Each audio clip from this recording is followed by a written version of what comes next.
Chapter 11. And it came to pass, when Jabin king of Hazor had heard those things, that he sent to Jobab king of Madon, and to the king of Shimron, and to the king of Akshaph, and to the kings that were on the north of the mountains, and of the plain south of Kinneroth, and in the valley, and in the borders of Dor on the west, and to the Canaanite on the east and on the west, and to the Amorite and the Hittite and the Perizzite and the Jebusite in the mountains, and to the Hivite under Hermon in the land of Mizpeh. And they went out, they and all their hosts with them, much people, even as the sand that is upon the seashore in multitude, with horses and chariots very many. And when all these kings were met together, they came and pitched together at the waters of Merom to fight against Israel. And the Lord said unto Joshua, Be not afraid because of them, for tomorrow about this time will I deliver them up all slain before Israel. Thou shalt hock their horses, and burn their chariots with fire. So Joshua came, and all the people of war with him, against them by the waters of Merom suddenly, and they fell upon them. And the Lord delivered them into the hand of Israel, who smote them and chased them unto great Zidon, and unto Misrephothmaim, and unto the valley of Mizpeh eastward. And they smote them until they left them none remaining. And Joshua did unto them as the Lord bade him. He hocked their horses, and burnt their chariots with fire.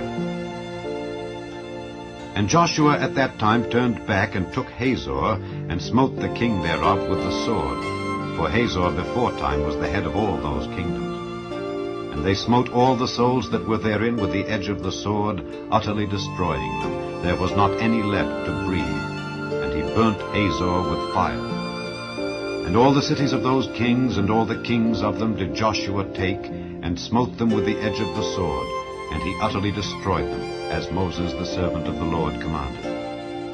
But as for the cities that stood still in their strength, Israel burned none of them, save Hazor only. That did Joshua burn. And all the spoil of these cities, and the cattle, the children of Israel took for a prey unto themselves. But every man they smote with the edge of the sword, until they had destroyed them, neither left they any to breathe.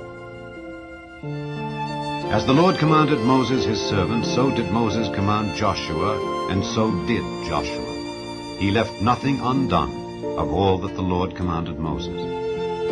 So Joshua took all that land, the hills, and all the south country, and all the land of Goshen, and the valley, and the plain, and the mountain of Israel, and the valley of the same, even from the mount Halak that goeth up to Seir, even unto Baal-Gad in the valley of Lebanon under Mount Hermon. And all their kings he took, and smote them, and slew them. Joshua made war a long time with all those kings. There was not a city that made peace with the children of Israel, save the Hivites, the inhabitants of Gibeon. All other they took in battle. For it was of the Lord to harden their hearts, that they should come against Israel in battle, that he might destroy them utterly, and that they might have no favor, but that he might destroy them, as the Lord commanded Moses. And at that time came Joshua, and cut off the Anakims from the mountains, from Hebron, from Debir, from Anab, and from all the mountains of Judah, and from all the mountains of Israel. Joshua destroyed them utterly with their cities. There was none of the Anakims left in the land of the children of Israel. Only in Gazer, in Gath, and in Ashdod there remained. So Joshua took the whole land according to all that the Lord said unto Moses. And Joshua gave it for an inheritance unto Israel, according to their divisions by their tribes. And the land rested from war.